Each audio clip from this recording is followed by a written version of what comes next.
Alright guys, thanks for joining me in another episode today out here on the Oregon coast. We're actually going to be harvesting kelp and some racks.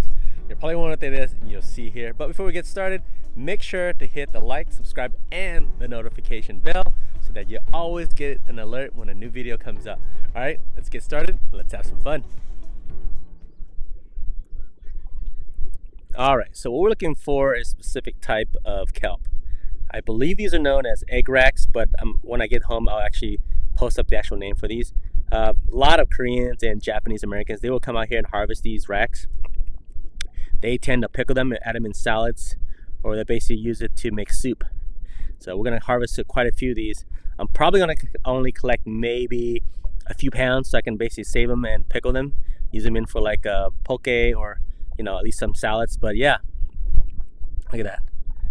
Really luscious and green, and it's good for you too. It's packed with lots of vitamin C. So right, let's get started and what areas to look for when you're trying to find these racks. All right, let's get started.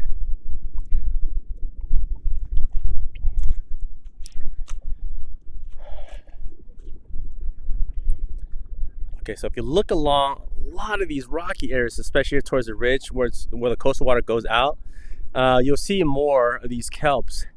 Now you want to look around and of course look at your regulations in the city and state that you're in, especially along the coastal lines. Here in Oregon, you know, I'm not out here collecting a whole bunch. I'll put what you're allowed to collect here in Oregon. Alright guys, we're going to stop the video right here. Before we go any further, make sure to always carry your shellfish license or your fishing license when you're out harvesting. You know, whether it be for rockfish, eels, or seaweed, or kelp, whatever. You know, shore crabs. You know, it's not worth it getting a ticket for. But yeah, other than that, bring your license and let's get back to having fun. But yeah, I mean, it's coming out here and seeing this luscious green, you know, types of seaweed that's people can come out and harvest and take home to eat. I mean, you know, it's not just always about, you know, clams and fish and stuff like that. I do like other stuff like that, but there are times when you get to enjoy something that's very rare for me. It's a good opportunity for you to come and enjoy something new. But yeah. So start harvesting these, and you'll see them usually attached to a lot of the rocks right here. Okay, so I already grabbed about a good handful. Okay, so I'm gonna get some more and then put it in my bag. So I already gotten a couple horse neck clams in there already. So we're gonna start harvesting some more. So yeah, you'll see how they're attached to these rocks. Okay, see, there's only one on this one here, so I'm gonna leave this one. Really the whole goal is when you're harvesting kelp or any kind of edible seaweed is to maybe take some off that rock and then move on to the next spot, you know, because you want to be able to come back next year and, you know, take a group of people with you and really enjoy it. So this one's got quite a bit, so I'm just kind of moving around. I'm probably going to take this one right here, give that a good rinse. That's beautiful. All right, let's keep going.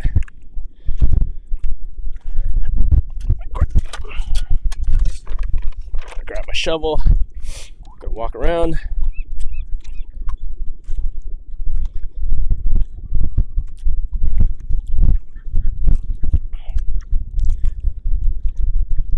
So typically when you're in a lot of these rocky areas where the tide's going out, I tend to look towards where the water recedes out, like in those areas, and that's where you typically want to be because you'll have a little bit more options and a lot of spots to pick from. So you can become a little more sustainable, like right there. That's perfect. You know, it's enough to where we can take home and still really let them grow and come back next year. So yeah, that's a good amount right there. There's more here. There's more there. So yeah, all right, we'll take this one here.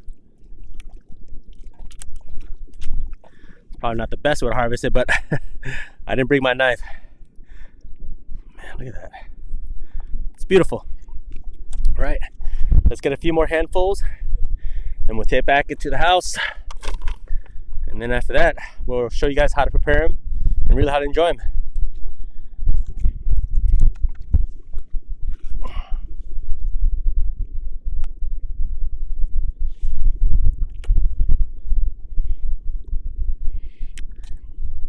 And you can also eat these here. There's sea lettuce, but we're out here today looking for these racks here. So I know these are really common in certain parts of Europe as well. There's different types of breeds on them. but I'm really familiar with these ones here. There's that one right here. But if everybody knows for sure what these names are, yeah, definitely tell me. You know, like it's always a good learning experience for other members here who are watching the video. There we go. Man, oh, I can't wait to put that in poke, or at least pickle them and add them into a soup or salad. All right, one more handful and we're good.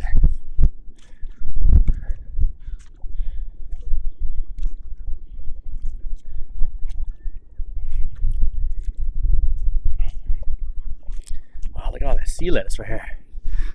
Yeah, this is actually pretty edible too, but we'll do another video on that one next time we come back out here. Look how beautiful that is. So a lot of times you can actually pretty much dry these out and they're like chips. So maybe we'll take a few. Why not, right? Take a few. We'll dry these out.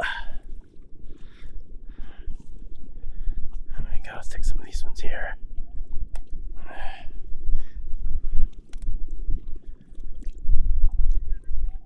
There we go.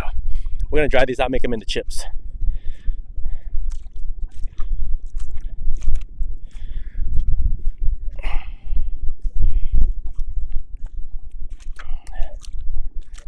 So as you can see, there's other harvesters out there, and they're, like I said, they're only picking what they need. Same here for me. Oh wow, look at that one right there. That's nice.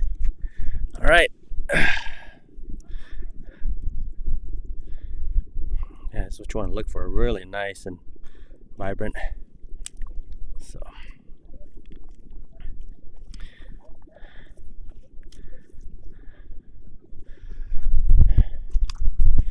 So it's not too bad.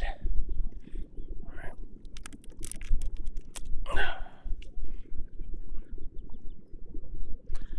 All right, that should be good. Time to head back. But yeah, look at all that. Just beautiful. Yeah, guys, so definitely when you're not out clamming and you try something new, come out here and harvest some racks and some sea lettuce. Look at all that. That's perfect. All right, let's head back.